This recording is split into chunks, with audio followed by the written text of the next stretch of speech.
Hey, thanks for watching my video. If you enjoy this content, please consider subscribing and leaving a like. Every bit of support is greatly appreciated. Now let's get to the video. This video sucks. I'm sorry. I know so many people who tell me, oh, you were young, you didn't know any better, stop beating yourself up. Look, that's just the kind of guy I am. I'll always look at my past and just gag at the things I did. My Adam Sandler ranking turns 5 years old this year, if you can believe it. I was 18 at the time, and I was just getting my feet wet with this whole YouTube thing. God damn, dive in head first, why don't I? I didn't expect the Adam Sandler ranking to blow up. Hell, I just started my channel and was going through kind of an identity crisis at the time. I wanted to do lost media at one point, but realized review content was more my speed. And this was one of the first videos to go with it. But I wasn't confident in my voice yet. Hey kids, I'm Sonic the Hedgehog! Clearly a lot of things have changed. The same can be said for Adam Sandler. In 5 years, he's done quite a bit with his career. And obviously he's entering his new sequel to one of his biggest hits, Happy Gilmore 2. This will be an updated ranking, kind of an update but also a way to fix my mistakes like forgetting a whole ass movie. Let's see how my taste compares now to my taste 5 years ago. Just generally seeing how everything stacks up this time. Let's get to it. One more thing! Chalamet! Nothing is ever certain in life except death, taxes, and Jack and Jill being Sandler's worst movie. Yeah, nothing new here, probably the only same ranking. Jack and Jill is so bad, dude. Amongst all of Sandler's bad comedies, Jack and Jill is one of arguably the most insanely unfunny and downright cringy comedies ever made, not just by Sandler standards. He was in a rough spot in 2011 for sure, and this didn't do him any favors. It's a classic take on the fucking hilarious idea of one funny actor playing a man and a woman. Oh, I sure hope a parrot gets used in all the advertising. Where were you? Oopsie gets it. I'm set! So obvious issue, not one joke in this movie is funny. It's one of those films that was really set on how funny Adam Sandler is in drag. Mom always said it's better to have it and not need it than to need it and not have it. Whitey had more charisma. Not only is Jill annoying, but Jack is probably the douchiest person Sandler has ever played, and this was at a time where that was the only character Sandler could play. A lot of it's just the two bickering and some of the most ungodly, unfunniest bits Sandler has ever taken part of. I never saw the end of that poor donkey's suffering. Seriously, it's the only Sandler film that has next to no laughs. If I had to pinpoint the one thing I laughed at, the makeup on Sandler isn't good, but at times it's so damn obvious and rushed that I kinda snickered. But other than that, this is absolutely the worst it got for Sandler. He could make Little Nicky 2 and I wouldn't hate it as much as this. Absolutely awful. So I put Going Overboard as the second worst film simply because it's the one Sandler film that doesn't feel like a Sandler film. A lot of it's weirdly just kind of there, not really making an impact. I have to include it, but just remember this was before SNL, so Sandler didn't quite hit his stride yet. This is the weirdest goddamn trilogy I've ever watched. The Ridiculous Six, one of the first Sandler films to go fully on Netflix. You know what that means? Fish, it's not very good. Again, at a rough patch in Sandler's career in 2015, this is a Western parody, but with the usual Sandler crew. Terry Crews? Luke Wilson? Taylor Lautner? Dude, this isn't all the crew Sandler usually goes with. Oh, thank God the final nail in Norma the North's coffin is in it. Yeah, so you'll probably guess that the problem with this one is it's not very funny. I say it's a Western parody, but less like Blazing Saddles and more like A Million Ways to Die in the West. I say that because since my last rewatching, I did get a few laughs. The hanging scene is so goddamn ridiculous, I kinda dug it. And yeah, I'll give credit for as fucked up of casting as it is, Lautner is the only main actor giving it his all. He genuinely gets into the role, and I both love and hate that considering this is the hottie from Twilight. But the rest of it is the usual bad Sandler stuff. It's not like the most unfunny comedy, clearly as Jack and Jill exists, but it's still pretty bad. However, the change here is that I can safely tell you I laughed at about 10% of it, which is a whole 9% more than I remember. I don't care how bad Happy Gilmore 2 ends up being, Grown Ups 2 will always be the worst sequel Sandler's produced. He surprisingly only produced a few of these, but his sequels aren't the best around, and Grown Ups 2 is easily the worst of it. So a big critique with the first Grown Ups is that it was the definition of Adam Sandler and his pals take a vacation and call it a movie, a thing Sandler often got criticized for around the time. But really, at least the first movie had a good handful or two of decent laughs. Grown Ups 2 has maybe 3 or 4 good ones, and I'll admit, when it got good laughs, I did laugh. But man, it's just so downgraded. Most of the humor sadly doesn't hit, and I'm sorry, I don't like Nick Swardson. Some people like this guy, and if you do, I really don't blame you, but I think this is the one time I'll ever say it, I prefer Rob Schneider's character from the first film. I kind of find it weird that he's nowhere to be seen in this one. I don't know, man, it didn't make me laugh, and alongside it's almost strung together by a shoelace plot, it makes it one of the lower films on the list. Look, I know people like this one, and if you do, I really don't blame you, but Little Nicky is just not my thing. Sandler's good at making certain comedies work for certain people, and I got some hot takes on this one, so don't worry. Some of his movies work for me, but Little Nicky just doesn't. My biggest thing with Little Nicky is, I'm sorry, that voice is just annoying enough to where it doesn't work for Sandler in my opinion. While it has a few laughs, and fuck, the Ozzy cameo hurts now, it's just not my thing. If you enjoy it, I guess I understand, but I can't get into it. Okay, so while I gave That's My Boy a bit higher praise in my original, rewatching it now, it's not that great. I believe this is the only time Sandler teamed up with Andy Samberg. Oh shit, Hotel Transylvania, duh. And honestly, their chemistry is the only thing that works in this movie, as most of the jokes don't land, and then once again, like Little Nicky, the Adam Sandler voice this time around just isn't my favorite. However, we're getting to the point where at least I have a few good things about each movie, and Sandler and Sandberg's chemistry on screen is that good thing. It's honestly the thing I'd say is the most noteworthy in the film, otherwise, it's a tough skip for me. Alright, so that was all the bad movies, and now we move on to the mediocre films, starting with one of Sandler's most recent films, Spaceman.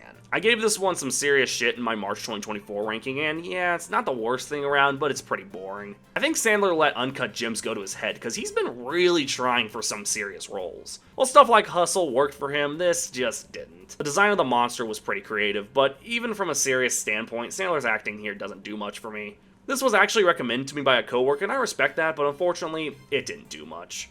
Okay, so a lot of the movies in the mediocre tier definitely qualify as boring more than anything. Take, for example, Blended. I always forget this was one of Sandler's films, which is weird because this is his third collaboration with Drew Barrymore. And she's actually been in 2 of Sandler's finest. Too bad she was also in Blended. I don't know, man, it's not egregious, but considering the chemistry Sandler and Barrymore have had in the past, I just don't care for this one. It's almost boring by comparison. You wanna know why I'm scared about Happy Gilmore 2? Because it's directed by the guy who did Murder Mystery 2. I should mention, like, some of this script was written before I watched Happy Gilmore 2, so just remember that. While not nearly as bad as Grown Ups 2, Murder Mystery 2 took what was essentially an alright setup with this couple getting wrangled into a murder mystery with a bunch of strangers in Europe, but now they're full-time detectives, and I don't know, I like that they were kinda clueless in the first film, and now they just know what they're doing, I don't know. I should mention one of the few leading ladies I've never liked in Sandler films was Jennifer Aniston. I like her, I mean she is very funny, but specifically the 3 times she collabed with Sandler just didn't work for her. I won't complain about the mystery being uninteresting as it wasn't in the first film, but I don't know, this one didn't do much for me. Also, I lied, Kyle Newacheck didn't direct the second film, he only directed the first film. Happy Gilmore 2 might be okay. Jeez, prepare for the mediocre tier to just be movies I don't care for. Well, Bulletproof at least has the unique collab of Sandler and Damon Wayans. Together at last? I don't know. I, again, don't know how to approach it. It's funnier than the last few entries, but I just don't care about it. Sorry if I sound like I'm repeating a lot, but it's another one of those Sandler comedies from the early days that didn't really stick with me. I'm just gonna cancel this fucking ranking. Again, The Cobbler. I watched it and I forgot about it. Let's just get these ones out of the way. Man, I'm sure glad people let me know I forgot Spanglish on my last ranking, cause man, I almost forgot it this ranking and I actually watched it this time. No, seriously, why the fuck was this such a big deal? It was an early 2000s Sandler film, it was alright, but nothing special. I guess you can tell James L. Brooks, a longtime Simpsons writer, directed this one, as it is funny. At times, that is. But there's your Spanglish review, 5 years in the making. I don't even know why people freaked out about this one, I don't know. Oh, Jesus Christ. In order, the week of, Sandy Wexler, and The Do-Over. I gotta get to the films I actually have shit to say about. Okay, finally, a movie I can say something about. Bedtime Stories got some slack from me in my original ranking, and I guess I can see why. It's one of those kid-friendly Sandler films that didn't really use him right. But I have grown a lot, and I think this film is fine. Nothing special, but I've grown to enjoy it a bit more. Sandler might not be the best, but the Bedtime Stories are imaginative, and this is one of the only times I've ever laughed at Rob Schneider. For free! I don't even think that was his doing. I will always laugh at a camera zoom. I don't think it's good by any means, but yeah, it's grown on me a bit since last time. I know what you're thinking. I've come a long way since I ripped this film apart in my original ranking, and I would probably be lying if I said 8 Crazy Nights was a good movie, but I've definitely grown to like it a lot more since my first viewing. Davey is a hard character to root for, and Whitey gets on my damn nerves, but I gotta give him credit, I do like that they try to redeem themselves, proving that even the scummiest people can bounce back and even do good for society. And the animation is insultingly good. I still really hate that this level of animation was made to make Adam Sandler hot. Hotter than he already is. Hey, don't look at me like that. He's a total package. I gotta stop. I guess I would be lying if I say I like it, but I've eased up on it a lot in 5 years. I've already talked about it in 2002 in animation, so check that out for a bit more detail. Otherwise, it's grown on me a bit. You know, it's crazy that Hotel Transylvania 3 isn't even the worst one. Sandler wasn't a part of the worst one. Coming to you with 2022 in animation. Shit! Hotel Transylvania 3 will always be weird to me because it's not bad, but it is the film that started the downhill spiral for this franchise. First of all, the summer vacation twist is so overdone in animation, and it doesn't even make sense with this one. The original two films were monster, like Transylvania Halloween themes. Why use a summer vacation plot? Also, the Kraken being voiced by a Jonas brother, yeah, that was stupid, come on. But I gotta say, I like Erica. A lot of people don't care for her, but I think she's alright, and hey, it gives Drac a love interest. But yeah, it's a lot bouncier and definitely tones down on what made the first two so great. Also, the Macarena scene had to be put in by Adam Waiting for them to play Gangnam Style. Sandler. I can't say it's bad, it just doesn't do the best with me. Fuck it, add another entry. Adam Sandler's episode of Jesse, I don't care, that shit had me dying, he looks lost. We're now at the okay tier of movies. And starting us off is I Now Pronounce You Chuck and Larry. Kevin James has to be one of my favorites of that Sandler crew, and this movie really showcases that. Having Sandler and James pretend to be a gay couple to receive benefits, well, I'm rooting for these two straight guys to win in the end.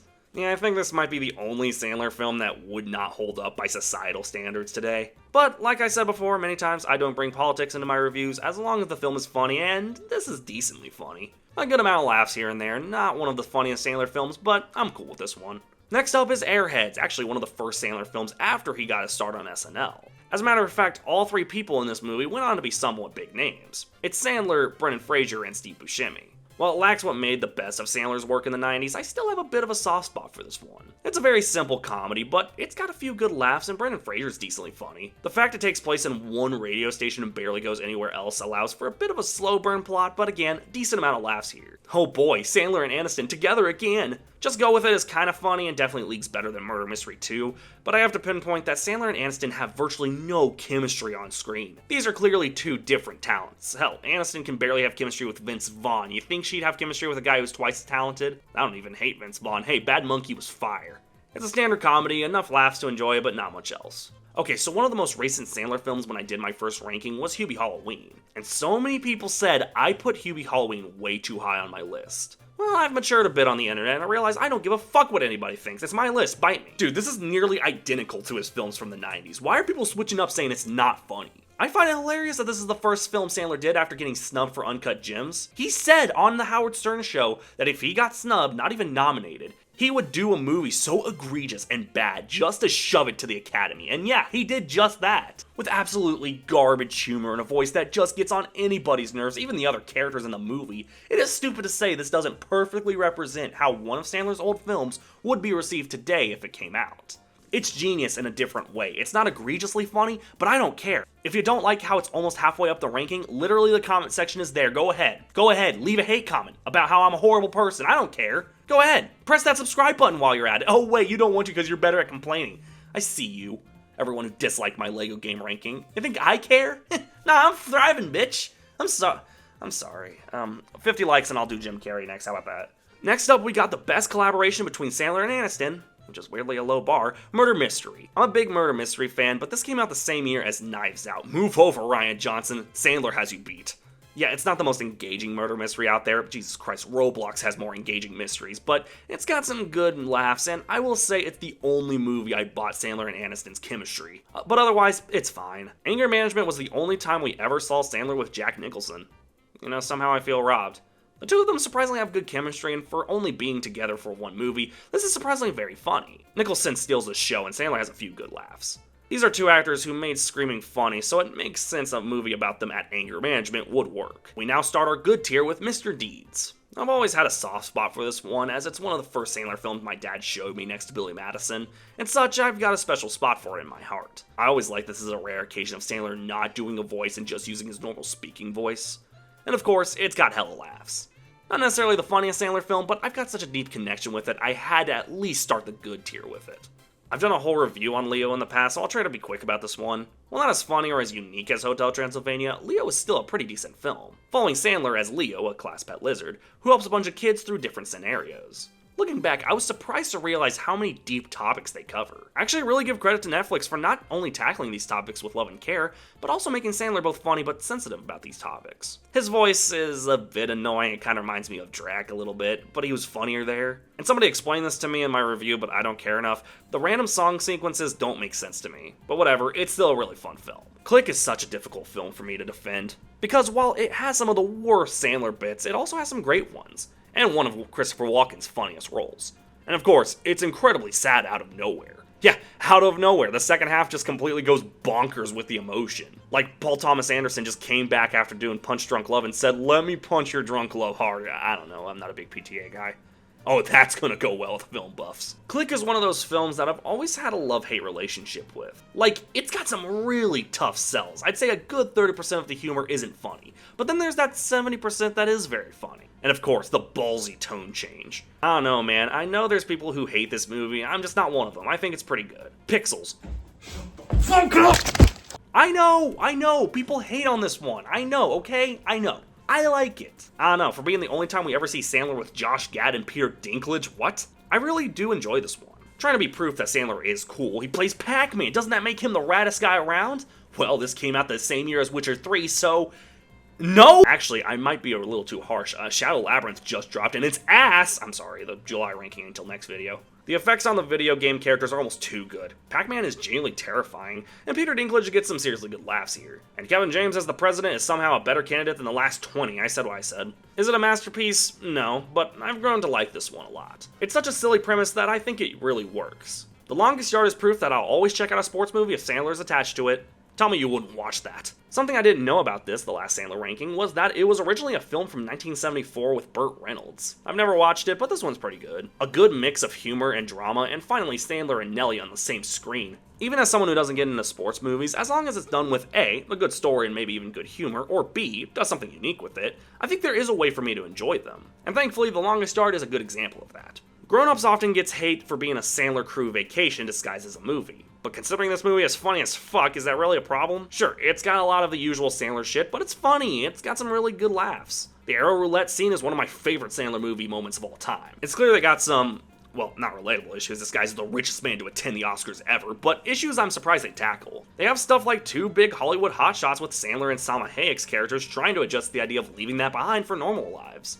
Kevin James' daughter is a raging psycho. Chris Rock is a total dweeb. Well, I mean, he's Chris Rock, so yeah. The grandma is my favorite character. Sassy black characters are my weakness. Why do you think the Medea movies are my guilty pleasure? David Spade being a pervert fits him well. Oops, did I say that? Seriously, he just seems like he'd be weird, right?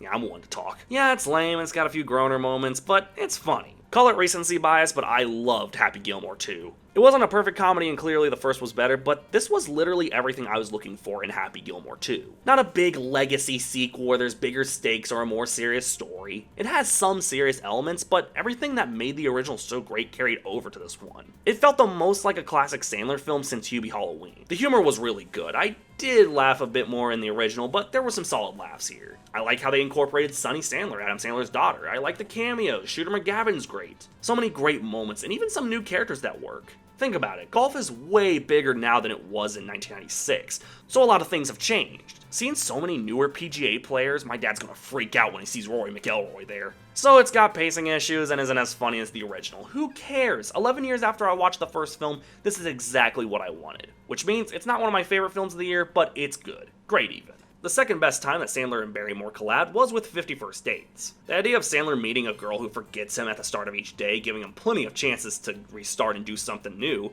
is a very creative rom-com idea. Of course, him and Barrymore have way Barrymore chemistry, I'm slacking. And it's genuinely very heartfelt, even if it's a bit creepy by concept. Maybe I'm just looking too into it, and it's not like they play it like it's creepy. I've always liked this one, so thankfully nothing's changed. Reign Over Me is one of those films that usually gets swept kinda under the rug, and I never understood that. The idea of a fucking Adam Sandler movie tackling the aftermath of 9/11 in 2006 should not work, but not only is it heart-wrenching to watch, but this is one of Sandler's best on-screen performances, only beaten out by a few that I'll get to in a bit. And I also like the chemistry, and I know I keep using that word, with Don Cheadle. There, I said his name right this time. There are some boring moments, but I have a lot of respect for this one, for actually taking an actor who people swore couldn't do serious movies and put him in something that really takes itself to a new level of drama I would never expect from Sandler. While not as good as the first film by any means, Hotel Transylvania 2 is somehow the best Adam Sandler sequel.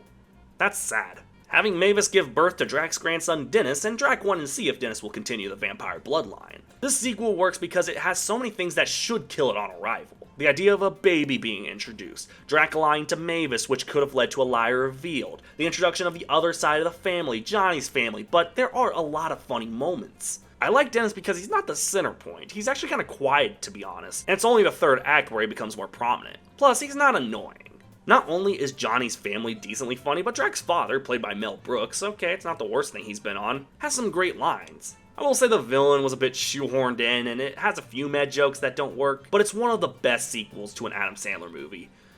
Wow. In the slew of banger comedy Sandler had in the late 90s, The Wedding Singer could have been just another one swept under the rug.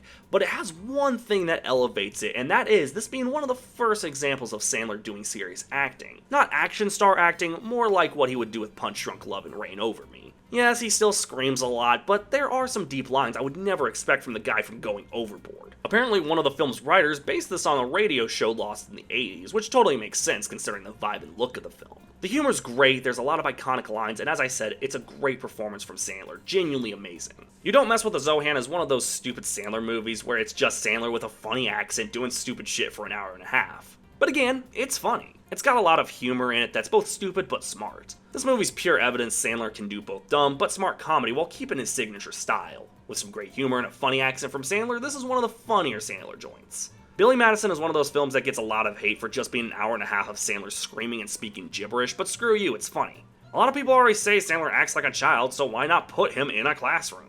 It's stupid and ludicrous, but I've grown such an attachment to this film. As I said, it's the first Adam Sandler movie I ever watched. It's funny, it's stupid, it's loud and obnoxious, so of course I like it. I've grown to love this movie, and I don't care who says what. The Waterboy is yet another Sandler movie that has Sandler do a stupid voice and partake in stupid jokes. But again, it's funny. And one of the few times Sandler was able to do a funny voice without it being too annoying. And man, why haven't Sandler and Henry Winkler done more movies together? They're hilarious in this. One of the best duos Sandler's had, honestly. Like Longest Yard, this is proof that Sandler really can elevate what should be a generic underdog story. Again, tell me you wouldn't watch it. Everything from here on out is the best of the best, the greatest Sandler films out there, starting with Big Daddy. Like Wedding Singer, this was seen as proof Sandler could handle comedic movies with drama sprinkled in. Sandler grows an attachment with this young boy, who apparently is the son of Sandler's buddy, but Sandler grows a bond with him, no matter how annoying things get between them. Again, this grown-ups and bedtime stories are the only times I've laughed at Rob Schneider, ever. And even for being a racial stereotype, are you surprised it's Rob fucking Schneider? He is very funny in this. And I also like the believable relationship between Sandler and the kid, who's apparently played by the Sprouse twins. That's fucking hilarious, dude. Big Daddy was more than enough proof that Sandler had staying power both in comedy and with drama. So, I've got something I need to confess. In October, I'm doing 2012 in animation as a Halloween special, so I'm gonna save my thoughts for that. But yeah, Hotel Transylvania's here, just know that. I know that's cheating, but come on, bear with me. While this was way higher in my original ranking, Uncut Gems is a triumph for Sandler. Being an A24 movie, yeah, that's surprising. This is one of the hardest Sandler films to watch, probably next to Jack and Jill and Click. Only there's a good reason for it to be hard to watch here. A lot of intense moments, one of Sandler's best on-screen performances. Seriously, how did he not get nominated for this? This is one of the most intense movies Sandler's ever done, and I absolutely love it, honestly. I remember seeing this with my dad and sister. I was 17 working at the movie theater, and we saw this for free. My sister was 13 at the time, and yeah, maybe this was a mistake. But overall, I love this one. Okay, let's rip the band-aid off. I don't care for Paul Thomas Anderson. His movies aren't horrible, I just don't really go out of my way to see them.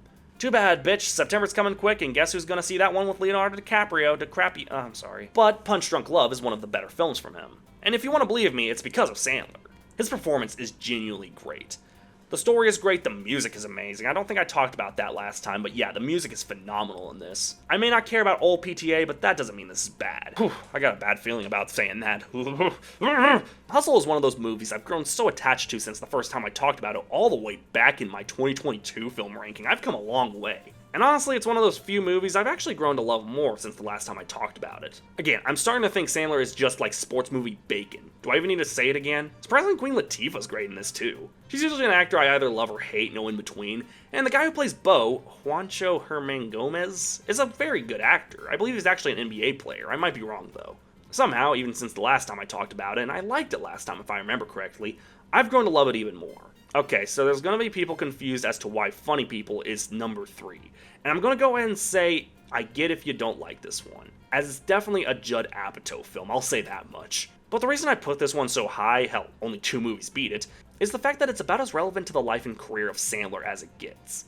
If you don't know, this film follows Sandler's character getting cancer and becoming attached to Seth Rogen's character, alongside many others, but when he gets cured halfway through, he becomes a dick and feels like he's allowed to be. Why is that interesting?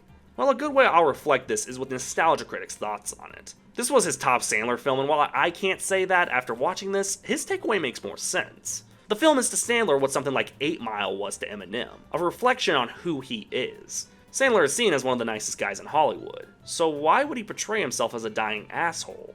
Well, a lot of that might come from how this might be how Sandler sees himself. Someone successful who seems lost in life. If you just watch this for the humor and acting, it's there, but this brought a whole other element to this film and changed my perspective. It's amazing to me if this is how Sandler sees himself, or if he feels that's how he'll become. I've never met Sandler, obviously, but considering everyone says he's such a sweet guy, it really shows that even those kinds of people have internal struggles. Overall, I've grown to love this film even more since I first watched it. Taking Silver is the Meyerowitz stories. A lot of people think that ever since Sandler hit Netflix, his movies haven't hit the same. This is pure proof that is false. This was directed by Noah Baumbach, who isn't one of my favorites, but I can't say I hate any of his movies. Such, not only is this one of the best blends of humor and drama Sandler's ever had next to Funny People, but it's got some of the best acting from Sandler. It doesn't get big laughs and it's more of a character study than a plot-driven film, but as I said, it's one of the best performances we've gotten from Sandler ever. It's one of his realest performances, probably next to Punch Drunk Love and Reign Over Me. To say the least, I don't remember how far down this one was on my last ranking, but I absolutely adore this one.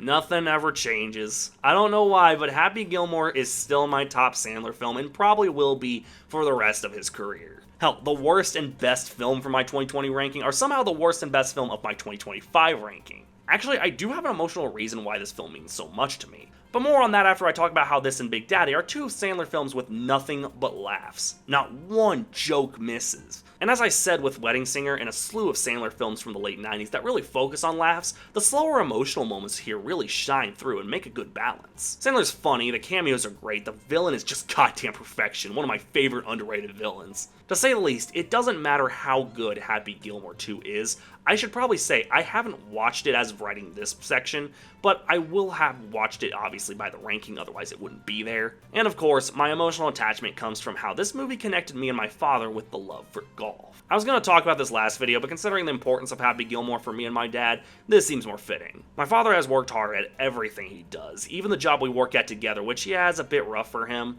He always goes hard at everything he does. Well, one of the things he's been working hard at recently is golfing. Now, my father is not a professional golfer, he may not be for a while, but he's grown an insane love for the sport and it's inspired me a lot. My dad's 45 goddamn years old. You'd think he'd be more focused on retiring in 20-some years, but he's always had a love for everything he does, and if he wants to do it, he works hard for it. It's inspired me to do the same. If you don't know, my dad's favorite actor is Adam Sandler, and yeah, Sandler's become one of my favorites, but this movie really drew me closer to my dad's love for the sport, and even when he first showed it to me, it still stuck with me. Sandler's always been a way for me and my dad to connect, and as long as new Sandler films are coming out, new memories will always come for us. Love you, Pops.